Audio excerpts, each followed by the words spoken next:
We're going to continue on covering Baroque art and focusing still on Italy.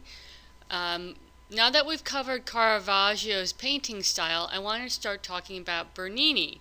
And Bernini is really to sculpture and architecture what Caravaggio was to painting. He helped to establish this very flamboyant style, a very dramatic style that is often seen as defining the Baroque. One of Bernini's best-known works is the Coronary Chapel. This work is a bit unusual because it is not just sculpture, it's not just architecture. It's sculpture, it's architecture, it's lighting, it's painting, that's all put together to have one powerful effect. And the use of these multiple media to promote just one effect is called Gesamtkunstwerk. So this is a Gesamtkunstwerk, which means multiple media working for one powerful effect. In fact, the term Gesamtkunstwerk was first applied to opera, which was a type of music or performance that was becoming very popular at this time in this 16th century, and that is a form of art that is often considered rather Baroque as well. The subject matter of this is a very common counter-Reformation subject matter. We already talked about Caravaggio's conversion, vision, and martyrdom shown in the Contarelli Chapel. Here what we're looking at is a vision, and it's the vision of Saint Teresa, which was called the ecstasy of Saint Teresa. Teresa was a nun who wrote about her visions, these interactions with the divine, and many people had read them. In a way, there's some comparison between the style of this work and Caravaggio as well.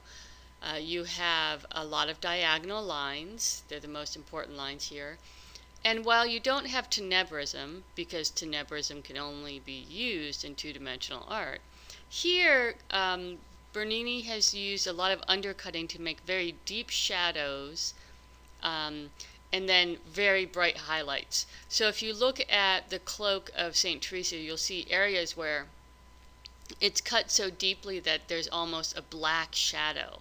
And that's a very difficult thing to do. Artists would have to use a drill in order to undercut that way. So this is a counter-reformation in that way. Now, if you read Dan Brown, or read glib art historians, very often they will refer to St. Teresa as that tart on the cloud. Because when you look at this, St. Teresa looks like she's having an orgasm. Bernini did not mean to show that necessarily, but he wanted to show a specific moment from St. Teresa's writings. And this is this moment where she is interacting with an angel. He thrusts a long golden spear into her heart. And it leaves her on fire with a wondrous love for God. There's some moans in there too, but the main point here is that we are seeing this nun who is having a vision, and in this interaction with the divine, she is experiencing ecstasy, an ecstasy that is exceedingly sweet, both physically and emotionally or spiritually. And Bernini is faced with how to do this. So how do you show this emotional and physical sweetness, this amazing point? What he does is he looks for something that people will understand. And that's why he comes up with what appears to be the facial expression of an orgasm. Keep in mind that what Bernini is trying to show here is not some kind of illicit act or anything. He's just trying to communicate the physical and spiritual ecstasy, or the physical ecstasy of spiritual ecstasy. And he's got to communicate it. He has to show the viewer, because Baroque art, Counter-Reformation Baroque art, is about that communication. If the audience doesn't understand it, then it's not good. And unless your audience has some kind of reference point, they won't understand it. So that's why he picks this thing that is much more commonly understood. And let's face it, do any of us know what a person looks like when they're in spiritual ecstasy? I have no clue. Maybe you do, but it's pretty rare. Now, having said that, we still have to grapple with the fact that the scene, when you first look at that central sculpture, might tell you that maybe you aren't supposed to be watching this. Maybe this is a private moment. So Bernini has added a bunch of other things to it to focus your attention there. He's built this structure around the sculpture that looks sort of like a stage set. He's added golden rods in the background, leading your vision down to Teresa and the angel. On top of that, there's a skylight right above the golden rods to make them shimmer and gleam. So there's also lighting concentrated there. And then, on either side of the central scene, he sculpted sort of things that look like theater boxes and members of the Coronaro family in there. And they're all responding in these different ways to what they've seen. So they're discussing it, they're reading the writings of Saint Teresa, or there's one guy who's actually looking out towards us, the viewer, saying, hey, or you get the sense that he's saying, hey, have you seen this? You know what's going on here? And these expressions are of all the figures in those theater boxes are something that Bernini was actually very well known for. And a lot of Baroque art is going to concentrate on expressions of the face that communicate something to the viewer. So for instance, at the top here you have this very sweet angel. In the middle, I just threw in this little cartoon that Bernini had done about some people he wasn't too thrilled about in Rome. You have a very sort of quiet, stoic image of a cardinal over at the end. Down in the middle, you see this, what appears to be this wild man. And there's a story that this was a sculpture that Bernini made by looking at himself in a mirror and holding this very extreme expression. We're not sure that's true. But I just want to give you a sense of the diversity and the extremity of expression that was common in Baroque art, especially the sculpture.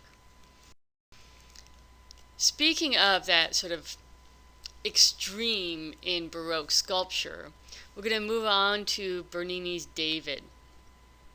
We've seen a lot of Davids in the class. I'm showing you the first two that we saw by Donatello and Michelangelo. Those were both Renaissance Davids. They were both references to Florentine pride and to classicism. And if we move on and look at the Baroque David by Bernini, what we're looking at is something essentially different.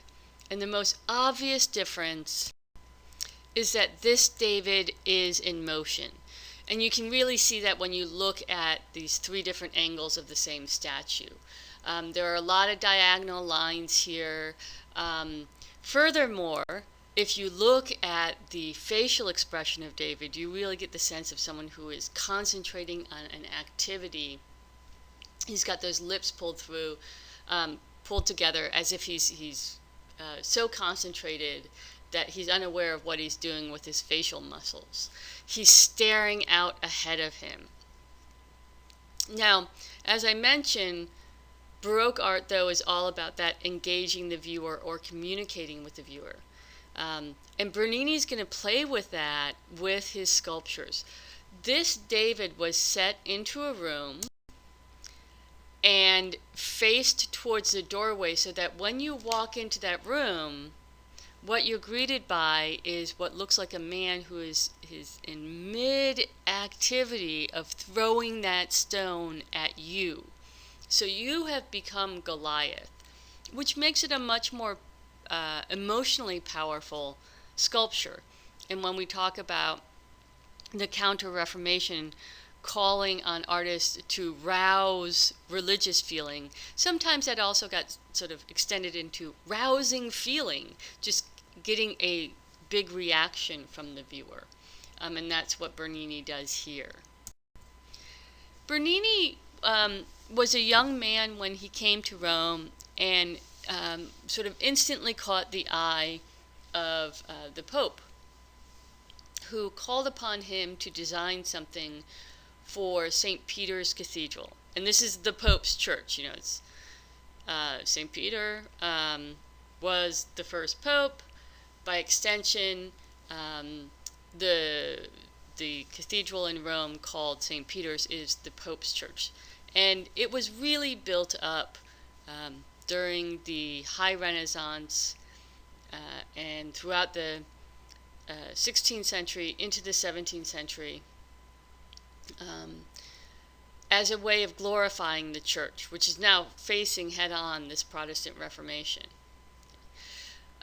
Bernini, one of the first things Bernini did at St. Peter's was he designed the baldacchino, which is, it's not quite sculpture, it's not quite architecture, it's this big thing there in the middle of the church with this, it looks like a canopy. And along with it, he designed the area right all the way at the end of the church in the very back, which is a window and then a sculpture that contains the seat of Peter, which this is the see of the Pope. This church is the see of the Pope. And this really helps to concentrate you in this incredibly enormous church, where it's very easy to get distracted and sort of veer off. This concentrates you towards the main altar. And that's really the purpose of the stained glass window and the sculpture around it. Now the baldacchino, on the other hand, which is really spectacular, it features these things called Solomonic columns that twist upward into the sky. They're bronze with gilding, which is a thin layer of gold on top, and it rests on a base of marble. That baldacchino served a different purpose. And what it does is it marks the place of St. Peter, the first pope's, burial, which is right underneath this, or believed to be right underneath this, depending on which theory you hold. And, you know, when we say flamboyant, I doubt you can get much more flamboyant than this. A baldacchino is actually a canopy on 4 posts, and here it appears to be this one that is responding to the breeze above. You have the Solomonic columns below. You have all these incredibly luxurious materials. Bernini built this, and then he got a commission to do some towers for St. Peter's. Alas, they collapsed. So the St. Peter's commissions held off for a while, and then, some 30 years later, he gets a commission to design a colonnade in front of St. Peter's. And this colonnade is incredibly impressive. When Bernini designed this, he understood the purpose of the piazza or the colonnade. It was basically to block off the square in front of St. Peter's from the rest of the chaos that is the Vatican City today. And there's just like loads of stuff right up to this, and it's not necessarily all church buildings, so they don't necessarily have complete control over that. And what having the colonnade, or this long row of columns, does is it creates a space specifically for spectacles in front of the church. And it's still used that way today. Now, in the Baroque era, the spectacles were truly spectacular, and they would, dress people up and enact these crazy scenes. They would build completely new facades, like false fronts for the streets in Rome to show the power of the Pope or the monarchy. Um, Nowadays, this is a bit more tame. And there's a bunch of interesting things about the colonnade. For instance, if you stand by the pillar right in the middle, which is called an obelisk, um, all the columns seem to line up perfectly, and it looks like there's just like one row of columns instead of four columns deep in each area. Um, the other thing is that Bernini also wanted, well, he wanted this colonnade to be a way of separating the crowd, but he also wanted to have it um, gear the viewer or whoever entered it into the church. And when he designed it, he talked about it being the arms of the Mother Church reaching out to embrace the faithful. And if you extend your arms out and then sort of like cup your hands like you were going to pull someone towards you, you see how he came up with that shape. As much as this is the arms of the Mother Church reaching out to embrace the faithful, it's also this incredibly overwhelming structure. It is enormous. What I'm showing you here on the left is a picture taken during Pope John Paul II's funeral. I had read somewhere that the capacity for this this area was up to 250,000 people. In other places, I've read that 400,000 had gotten in there. I'm not sure how many it holds, but it holds a lot of people. It is huge. And when you stand near those columns, you really get a sense of the scale. So that's me, 5'7", Dr. Barrows, many years ago, standing in front of a column to give you a sense of how enormous these things are.